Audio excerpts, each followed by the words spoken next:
Olá! O tema da nossa conversa de hoje é algo que afeta muita gente no mundo dos investimentos: a ilusão do controle. Basicamente, por que a gente tende a achar que é melhor investidor do que de fato é? Então, vamos começar com uma pergunta bem direta para a gente pensar junto. Será que a nossa performance em investimentos é tão boa quanto a gente imagina? É uma reflexão que, coloca a gente bem no centro do que vamos discutir aqui. Quase todo investidor conhece bem aquela sensação, aquela euforia, quando uma ação que a gente escolheu simplesmente decola. Isso cria um sentimento muito forte de que a gente tem uma habilidade especial, mas essa sensação pode ser bem enganosa. E é justamente aí que mora o perigo. Para a gente entender isso melhor, a nossa análise de hoje vai ter alguns pontos. Primeiro, a gente vai se perguntar: será que somos mesmo mestres do mercado? Depois, vamos entender o que é a ilusão do controle. Na sequência, a gente vê as armadilhas da confiança e, por fim, como é que se faz para retomar o controle real. Muito bem, vamos entrar então no nosso primeiro ponto: mestres do mercado? Aqui a ideia é começar a explorar a fundo essa percepção que muita gente tem sobre a própria habilidade de investir. Ah, essa frase. Eu sabia que aquela ação ia subir. Foi um pressentimento. Quem é que nunca ouviu isso? Ou talvez até já pensou algo parecido. Essa fala é um exemplo perfeito daquela mentalidade que atribui o sucesso ao talento, quando, na verdade, pode ter sido pura sorte. E esse tipo de pensamento, esse pressentimento, nos leva direto para a segunda parte da nossa conversa, a ilusão do controle. Agora a gente vai definir, com calma, que viés cognitivo é esse que está por trás de tudo. Ok, então o que é exatamente a ilusão de controle? Bom, de forma bem simples, é a tendência que as pessoas têm de achar que controlam mais as coisas do que realmente controlam.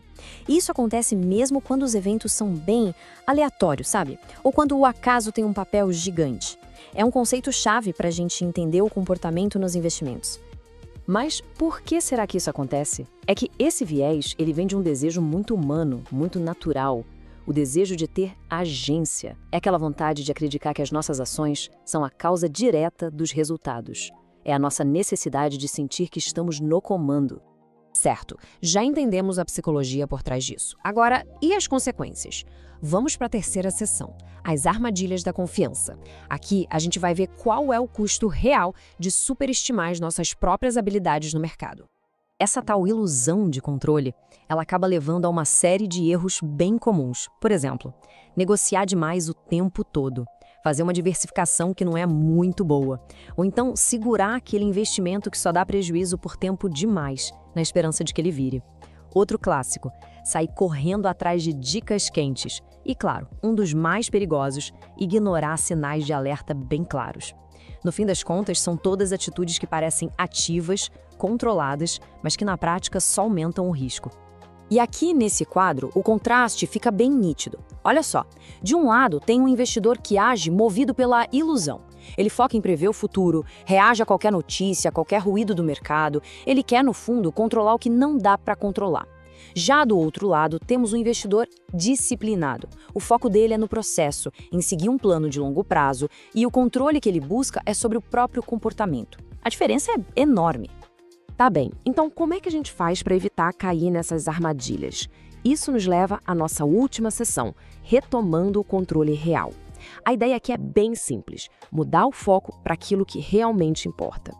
Existe um processo, um caminho de 4 passos para ter uma estratégia mais forte. O passo 1, que talvez seja o mais difícil, é simplesmente reconhecer o papel do acaso. Sim, a sorte existe. Passo 2, criar um plano de investimento que seja baseado em regras, não em emoções. Terceiro passo, bem prático, automatizar os aportes. Os investimentos. Isso tira a tentação de ficar tentando adivinhar a hora certa de entrar ou sair. E por fim, o passo 4, que é o essencial, focar naquilo que a gente pode de fato controlar. E o que a gente pode controlar então? Bom, aqui está a lista. A nossa taxa de poupança, quanto a gente guarda todo mês. A nossa estratégia de alocação de ativos, ou seja, como a gente distribui o dinheiro. As taxas e os custos dos investimentos, isso é fundamental. As nossas próprias reações emocionais quando o mercado chacoalha e, talvez o mais importante de tudo, a disciplina para seguir o plano que foi traçado. Então, o ponto principal, a grande lição é esta aqui. O objetivo de verdade não é tentar controlar o mercado. Isso é uma ilusão. O objetivo real e que está ao nosso alcance é controlar o nosso próprio processo e o nosso próprio comportamento. É aí que está o verdadeiro poder de quem investe com sabedoria. E para a gente fechar esta análise, fica aqui uma reflexão final. Quais são os aspectos dos seus próprios investimentos que estão de verdade sob seu controle? Para pensar nisso, pode ser o primeiro grande passo para uma jornada de investimentos muito mais consciente e muito provavelmente com resultados bem melhores.